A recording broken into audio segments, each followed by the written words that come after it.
Fermez les yeux un instant et imaginez le sifflement aigu de la vapeur qui s'échappe des locomotives, le bruit métallique sourd et puissant du métal contre le métal.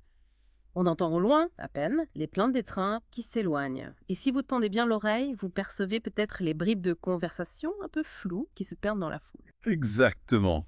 On sent fourmiller l'énergie, cette effervescence typique des gares françaises au XIXe siècle. Oui. Bienvenue à tous dans ce nouveau Deep Dive. Aujourd'hui, on plonge dans un univers un peu particulier.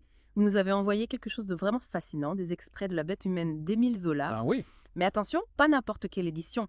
On parle de la version illustrée par les éditions Kiel.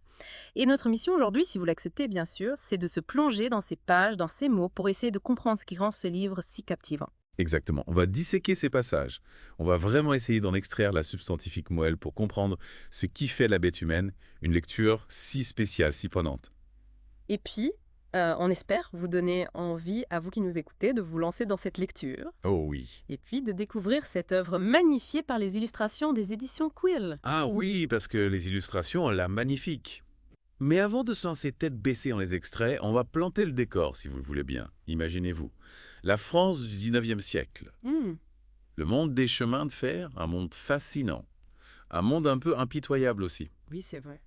Ce qui frappe dès le début, c'est que le train, le réseau ferré, ce n'est pas juste un décor, un arrière-plan. Non, non, c'est une force presque vivante. On a l'impression que ça anime tout le récit. Ah oui, tout à fait. Et on comprend mieux le titre. La bête humaine, cette bête qui est un peu tapie dans l'ombre. Et dès les premières lignes de ces extraits, on est tout de suite happé par la puissance des mots de Zola. Écoutez plutôt, en face, sous ce poudroiement de rayons, les maisons de la rue de Rome se brouillaient, s'effaçaient, légères.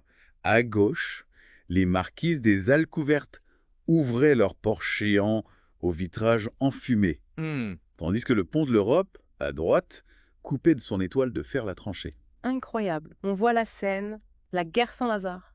On imagine le pont de l'Europe. Et cette étoile de fer qui coupe tout, c'est impressionnant. Zola ne fait pas que décrire. Il nous plonge dans une ambiance où on est vraiment transporté. Comment il fait ça, à votre avis? C'est la richesse des détails. Il ne se contente pas de décrire ce qu'on voit. Il est aussi des sons. Par exemple, on entend un piano endiablé qui vient d'appartements des sœurs d'Auvergne. Ah oui. Plus loin, on voit les derniers floconnements de vapeur blanche qui disparaissent dans la fumée noire. Ces descriptions visuelles et sonores, elles nous immergent complètement dans l'univers du livre. Et avec les illustrations des éditions Cool, j'imagine que l'expérience est encore plus forte. Oui, on a presque l'impression de pouvoir toucher les scènes du doigt. Mais Zola ne s'arrête pas là. Il introduit des personnages, et pas n'importe lesquels. On a l'impression qu'il cache des secrets, qu'il y a des tensions sous la surface. On rencontre Roubaud, le sous-chef de gare. Il y a Séverine, sa femme. Oui. Et puis Jacques Lantier, le mécanicien. Dès le début, on sent que les relations sont compliquées, qu'il a des non-dits. Qu'est-ce qui rend ces personnages si intéressants dès leur première apparition, selon vous? Prenons Roubaud par exemple. On sent tout de suite une certaine fierté chez lui. Et puis il est possessif envers Séverine. Ah oui! Oui. Oui. Déjà, dans sa façon de penser à leur mariage, à l'influence que Grand Morin a pu avoir sur elle. On comprend que c'est un homme passionné, ça c'est sûr. Mais il est aussi rongé par l'insécurité. Il se regarde souvent dans la glace. Il s'inquiète de la différence d'âge entre Séverine et lui. Tout ça, ça montre qu'il est jaloux. Ah oui, c'est un bon point. Oui, une jalousie qui couve en lui. Et Séverine, elle est plus mystérieuse. Ce petit cadeau qu'elle offre à Roubaud, un couteau, c'est troublant. Oui. Quand on sait la suite, ça prend une autre dimension. Et puis, sa réaction quand on parle de la bague de Grand Morin, cette dispute violente avec Roubaud, on sent qu'elle cache quelque chose. Quel secret? Quelle blessure? On a envie de savoir. C'est ça la force de Zola. Et Jacques Lantier, on le découvre d'abord à travers les conversations sur la locomotive Vison. Elle est en panne, et c'est lui qui doit la réparer. Puis, quand il rencontre les Roubaud, il y a un malaise évident. Zola est un maître pour suggérer les choses, pour laisser des zones d'ombre. On a envie de démêler tout ça, de comprendre ce qui va se passer. Oui, on est tenu en haleine dès le début. Et ces tensions qu'on sent, elles explosent dans une scène très forte. La dispute entre Roubaud et Séverine. Oui, c'est une scène d'une rare intensité. La description est crue, presque insoutenable. Et en même temps, on entend les chants et les rires des sœurs d'Auvergne. Ce contraste est glaçant. Qu'est-ce que Zola veut nous montrer avec ça, selon vous? Cette scène met en avant des thèmes importants du roman. Le désir, la jalousie et la violence. On sent la jalousie de Roubaud dans ses regards, dans ses soupçons. Oui. Et le couteau, offert comme un cadeau, devient un symbole inquiétant. C'est comme un présage. Ah oui, C'est très efficace pour maintenir le lecteur en haleine. tout à fait.